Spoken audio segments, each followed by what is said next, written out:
வணக்கம் நண்பர்களே, AKS creative கிரியேஷனுக்கு உங்களை அன்போடு வரவேற்கிறேன். இன்றைக்கி நம்ம பார்க்க போகிறது பார்த்திங்கன்னா, ஒரு சூப்பரான சிக்கன் சூப் தான் நம்ம பண்ண போகிறோம். அதுவும் பார்த்திங்கன்னா ரொம்ப எளிமையான முறையில், அதுவும் ரொம்ப அருமையான ஒரு சுவையில் தான் நம்ம இன்றைக்கி பண்ண போகிறோம். ரொம்ப சுலபமாக பண்ணிடலாம்.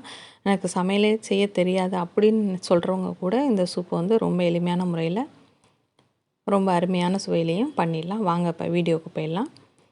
அதுக்கு குக்கர் எடுத்துருக்கேன். குக்கரில் கொஞ்சமாக எண்ணெய் சேர்த்துக்கிறேன். ஒரு ஸ்பூன் அளவுக்கு எண்ணெய் சேர்த்தாக்கா போதும். எண்ணெய் சூடான பிறகு ஒரு 1/4 டீஸ்பூன் சோம்பு, ஒரு சின்ன துண்டு பட்டை, அதில் ஒரு அன்னாசி பூ, இது எல்லாம் சேர்த்துட்டு கொஞ்சம் அது பொரிஞ்ச பிறகு நறுக்கி வச்சுருக்க வெங்காயத்தை உள்ளே சேர்த்துறேன். வெங்காயம் பார்த்திங்கன்னா ஒரு 2 பெரிய வெங்காயம் பொடி பொடியாக நறுக்கி வச்சுருக்கேன். அதை உள்ளே சேர்த்துட்றேன். நீங்கள் சின்ன வெங்காயம் சேர்க்கலாமா அப்படின்னு சொன்னாக்கா தாராளமாக சேர்க்கலாம். சின்ன வெங்காயம் இன்னும் ஒரு அதிகப்படியான டேஸ்ட் வந்து கொடுக்கும் இந்த சூப்புக்கு. நான் ஆனால் இன்றைக்கி பெரிய வெங்காயம் தான் சேர்த்துருக்கேன். பட் பெரிய வெங்காயம் சேர்த்தாலும் தப்பு இல்லை. சேர்த்துட்டு நல்லா வதக்கிடுங்க. வதங்கின பிறகு ஒரு ஸ்பூன் அளவுக்கு இஞ்சி பூண்டு விழுது அதையும் சேர்த்துட்டு நல்லா பச்சை வாசம் போகிற அளவுக்கு வதக்கி விட்டுடலாம். ஓரளவுக்கு நல்லா வதங்கிடுச்சு. நல்ல வாசனை, பச்சை வாசம் எல்லாமே போயிடுச்சு. இப்போ இதோட கூட ஒரு தக்காளி சேர்த்துக்கிறேன். தக்காளி அதிகமாக தேவையில்லை. ஒரு தக்காளி சேர்த்தா போதும். ஒரு லைட்டாக ஒரு புளிப்பு டேஸ்ட்டு தான். ரொம்ப தக்காளி கூடுதலாக சேர்த்தா அதிகமாக புளிப்பாக இருக்கும். அது வந்து சூப் வந்து நல்லா இருக்காது. அதனால் ஒரு தக்காளி சேர்த்திங்கனாக்கா போதுமானதாக இருக்கும்.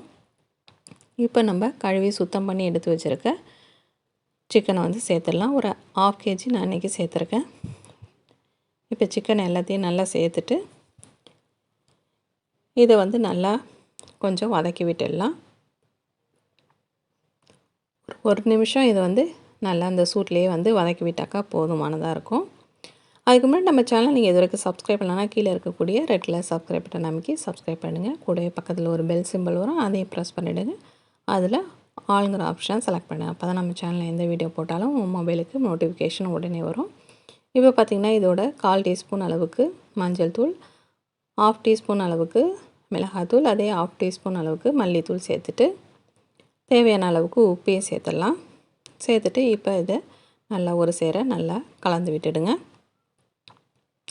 கலந்துட்டு தேவையான அளவுக்கு தண்ணி, அதாவது இந்த சிக்கன் மூழ்கிற அளவுக்கு கொஞ்சம் மேலே வரைக்கும் தண்ணி வச்சு இப்போ விசில் வச்சு தான் நான் எடுக்க போகிறேன் குக்கரில். நீங்கள் வந்து உங்கள் குக்கருக்கு ஏற்ற போல் எத்தனை விசிலோ அதுக்கேற்ற மாதிரி சிக்கன் வேகக்கூடிய பதத்துக்கு நீங்கள் வந்து விசில் வச்சுக்கங்க. இப்போ வந்து தண்ணி சேர்த்தாச்சு. இதன் கூட ஒரு அரை கொத்து அளவுக்கு கருவேப்பிலை இலைகளும் ஒரு அரை கொத்து அளவுக்கு புதினா இலைகளையும் மேலால் தூவி விட்டுடுங்க. தூவிட்டு இப்போ குக்கரை மூடி வச்சு நல்லா வேக வச்சிடலாம். இப்போ விசில் வந்து ப்ரெஷரும் அடங்கிடுச்சு. இப்போ ஓப்பன் பண்ணி பார்த்தோன்னாக்கா நல்லா நம்ம சேர்த்தது பார்த்திங்கன்னா கொஞ்சமாக எண்ணெய் சேர்த்தோம். இப்போ பார்த்திங்கன்னா எந்தளவுக்கு அந்த சிக்கன் வெந்து நல்லா அருமையாக வந்து முறையில் வந்து சூப் வந்து ரெடி ஆகிருக்கு. இப்போ இதன் கூட இன்னும் நம்ம 2 பொருள் வந்து சேர்க்கணும். அது ரொம்ப முக்கியமான பொருள் வந்து இந்த சூப்புக்கு. இப்போ இதன் கூட பார்த்திங்கன்னா ஒரு அரை டீஸ்பூன் அளவுக்கு ஜீரகத்தூளும் அதே அரை டீஸ்பூன் அளவுக்கு மிளகுத்தூளும் சேர்த்துக்கிறேன். ஏன்னா இது வந்து முன்னாடியே சேர்த்து கொதிக்க வச்சுருக்கலாமே நீங்கள் கேட்கலாம். பட் வந்து மிளகுத்தூள் வந்து முன்னாடியே சேர்த்துட்டோம் அப்படின்னு சொன்னாக்கா ரொம்ப நேரம் அது கொதிச்சிச்சுன்னா ஒரு மாதிரி கசப்பு தன்மை வந்துடும். அதனால் நீங்கள் கடைசியாக வந்து மிளகுத்தூள் சேர்த்துட்டு நம்ம பரிமாறணும் அப்படின்னு சொன்னாக்கா ரொம்ப சூப்பரான சுவையில் இருக்கும் சூப்பு. இப்போ பார்த்திங்கன்னா ஒரு கொதி அந்த மிளகுத்தூள் சேர்த்து ஒரு கொதி வந்தால் போதும். மேலால் கொத்தமல்லி தழைகளை தூவிட்டோம்னாக்கா நமக்கு சூப் வந்து ரெடி ஆகிடுச்சு. இது வந்து சாதத்தோடு போட்டு பேசினு சாப்பிட நல்லாயிருக்கும். இல்லை நீங்கள் சூப்பாகவே குடிக்கிறதாலும் உங்களோட விருப்பம் தான். எப்படி வேணால் நீங்கள் செஞ்சு சாப்பிட்லாம். இப்போ நமக்கு அருமையான முறையில் ரொம்ப எளிமையான முறையிலையும் சூப் வந்து ரெடி ஆகிடுச்சுங்க. கண்டிப்பாக வீடியோ பிடிச்சிருக்குன்னு நினைக்கிறேன். பிடிச்சிருந்தால் மறக்காமல் லைக் பண்ணுங்கள். உங்கள் ஃப்ரெண்ட்ஸ் அண்ட் ரிலேட்டிவ்க்கும் ஷேர் பண்ணி விடுங்க. முக்கியமாக கமெண்ட் செக்ஷனில் கமெண்ட் பண்ண மறந்துடாதீங்க. வேறு ஒரு இன்ட்ரெஸ்டிங்கான வீடியோட உங்களை மீண்டும் சந்திக்கிறேன். வணக்கம்.